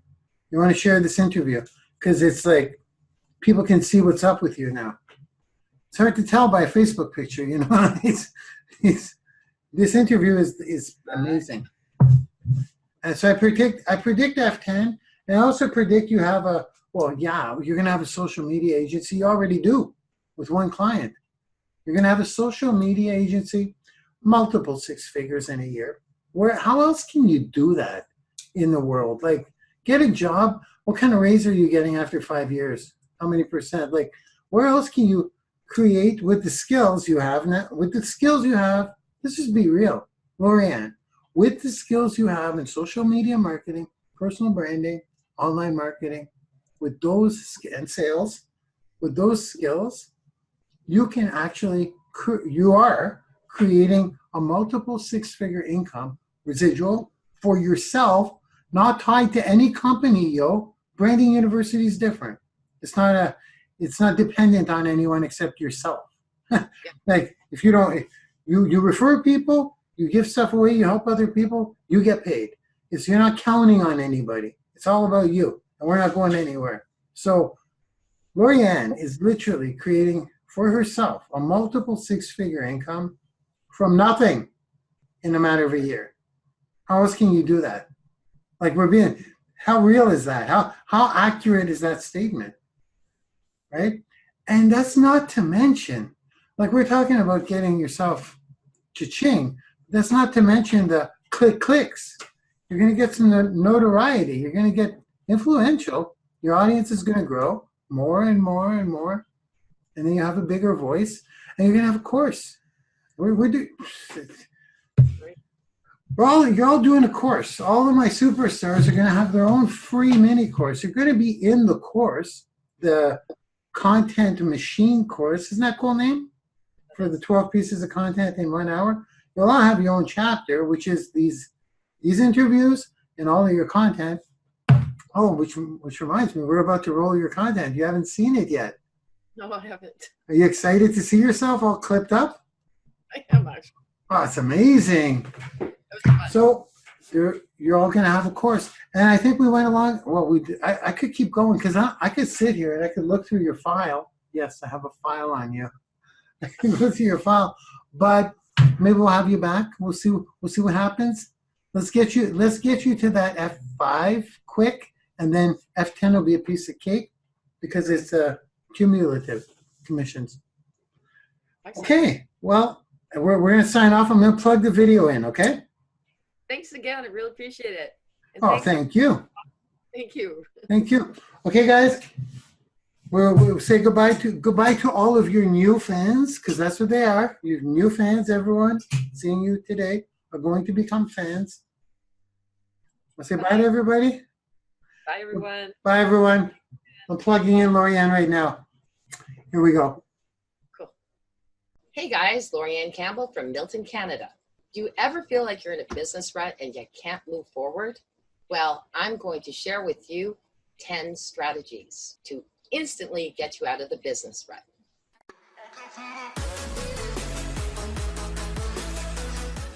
Number 1, try to figure out why you're in a rut. You want to ask yourself why you're in a rut, because sometimes it's not so clear. So you have to ask yourself. So when you ask yourself why I'm in a rut, quite often you'll find by asking, the answer will magically come to you.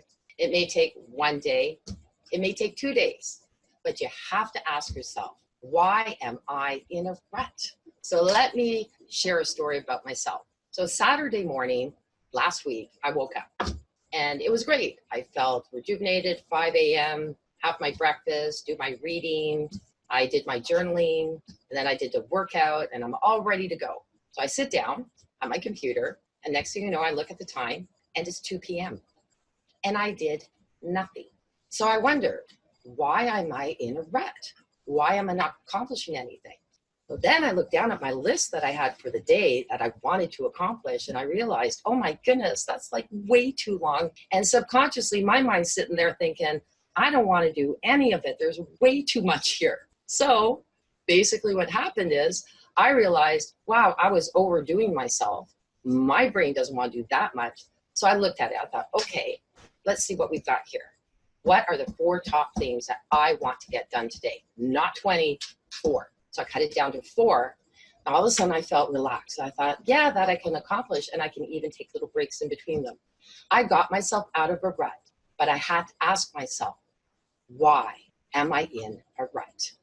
So my takeaway on this as well was too high expectation kills motivation and puts you in a rut.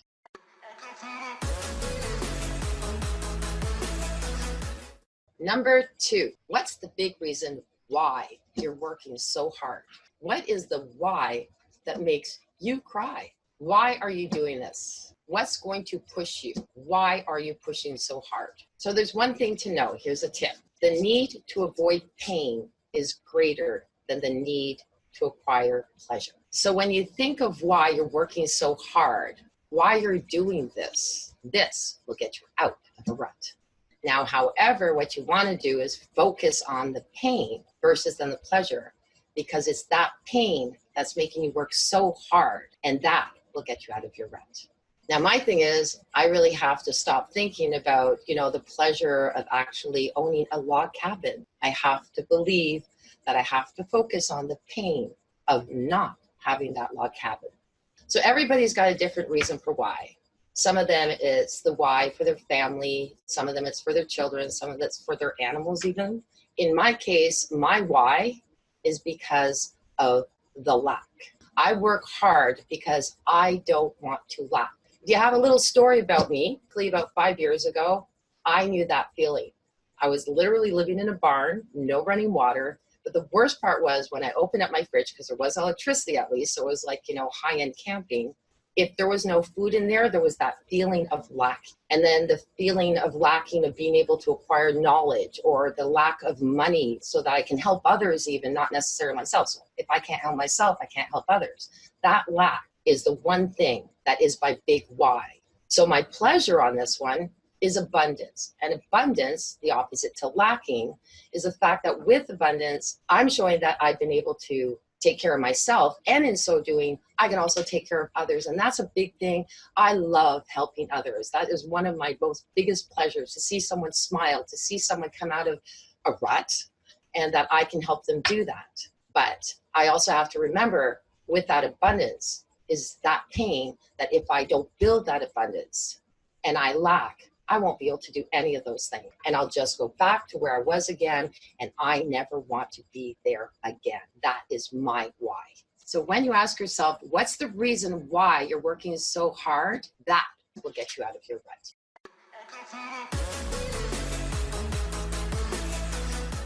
Number 3, remember where you came from. Think of your journey so far. Instead of thinking about the rut you're in, think of how far you've come. So let's say about videos. That's one thing that people fear so much doing. And I know when I first started, I didn't know if I could do it. And I'm looking, oh my goodness, I'm going to look silly. People are going to look at me. But it's overcoming that fear and being able to do it. So I have done several of them. And over time, it just becomes easier and easier and easier. Now, the thing is, where I came from was my self-esteem being down here, my self-confidence being down here. The more I did it, the more I was motivated. And the more also the help of my mentors. That's amazing. Honest to goodness, 2 years ago, I wouldn't be where I'm at today, thanks to the mentors, and I will mention them. And one of them, Marc Lalonde, definitely, and Bart Baggett being another one, with my learning and their mentorship. It's amazing. And so I sit there and I look at, where did I come from? I've come tenfold, and I want to keep going. And by thinking that, that gets me out of my rut. I'm going, yes, LaurieAnn, keep going. So when you think about how far you have come, that will bust you out of that rut.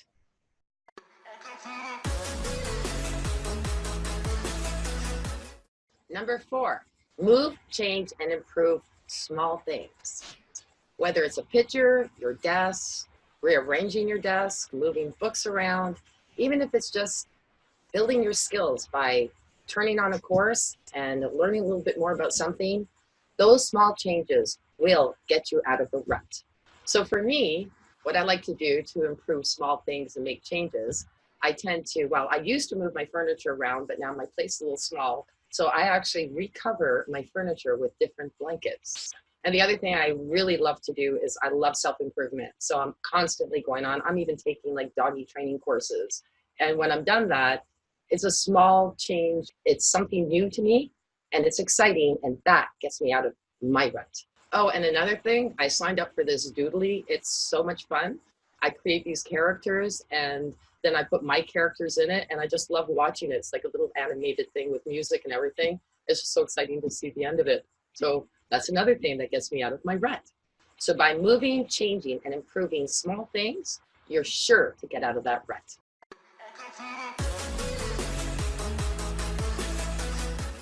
Number 5, introduce or acquire something new or new people. Sometimes when you're in a rut, all you need is something new.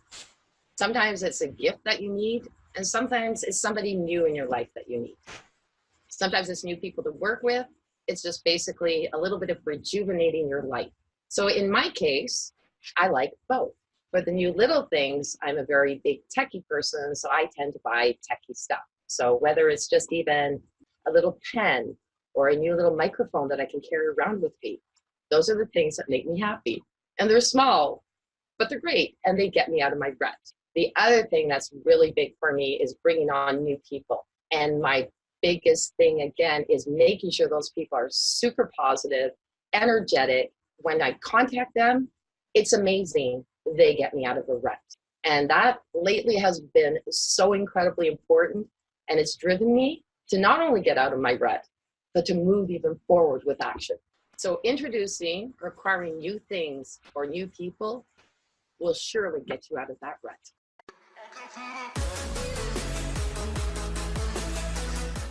Number 6, take a holiday or take a break. I know this sounds self-explanatory, but for us entrepreneurs, or even if you're a small business owner, you know that that's really hard because we're always grinding.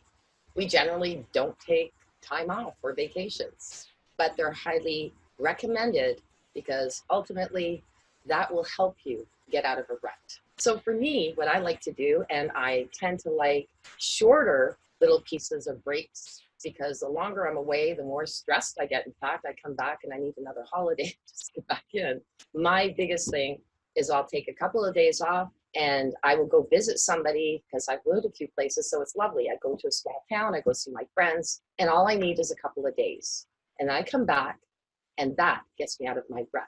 The other thing that I love to do is I'll take an evening and I'll see that there's a show on or even a speaker. I love motivational speakers. I will take my time. I'll take a couple of days, go to that conference, and I come back rejuvenated and out of my rut. So even if you get a mini getaway or just a week vacation, that will surely get you out of your rut.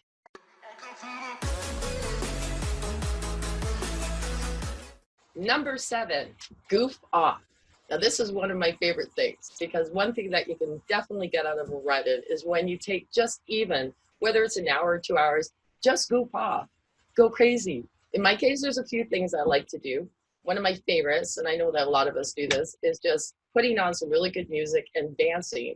And I don't dance by myself. I have my dogs that join me. That's really exciting. They get excited when I dance. I get excited watching them, and that gets me out of a rut. The other thing that I will do is actually I'll pick up, I love to knit, I love to sew, I love to do those type of crafts, and I'll do that for a little while and maybe watch one of my favorite shows. I love Friends, and that will get me out of a rut too, and then I can get back into action. So yes, don't think that you're going to be looking goofy. Know that you're being goofy, because that will definitely get you out of a rut.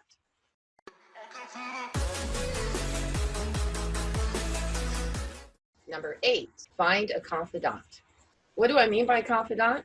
Well, quite often we bottle things inside of ourselves and we want to always look positive out there, but we really need to share what's inside with somebody. Just get it out. And so that's where you need a confidant.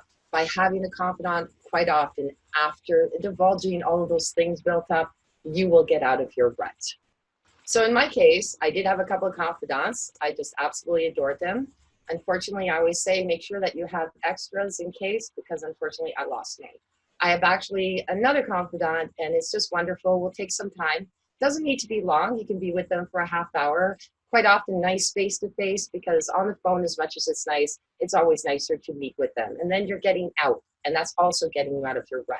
So after you have a nice time with them, you finish off with some laughter, you come back, and you're ready for action. Finding a confidant, that's important. And once you have one, it's sure to get you out of the rut.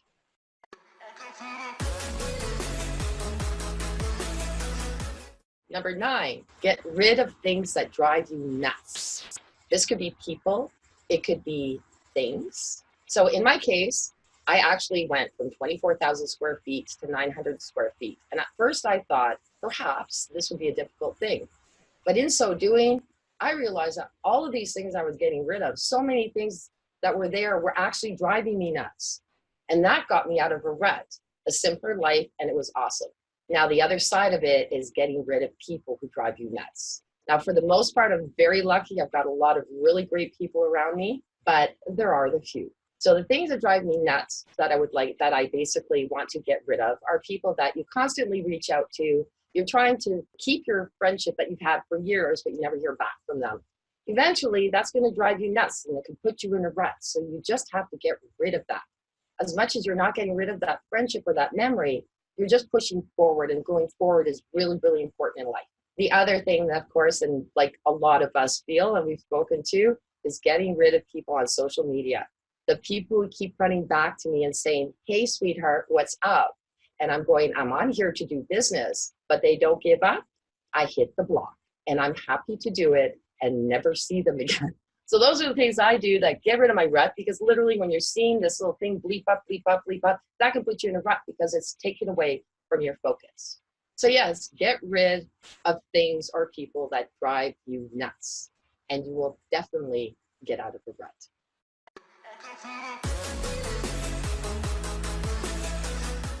Number 10, complete your incompletes.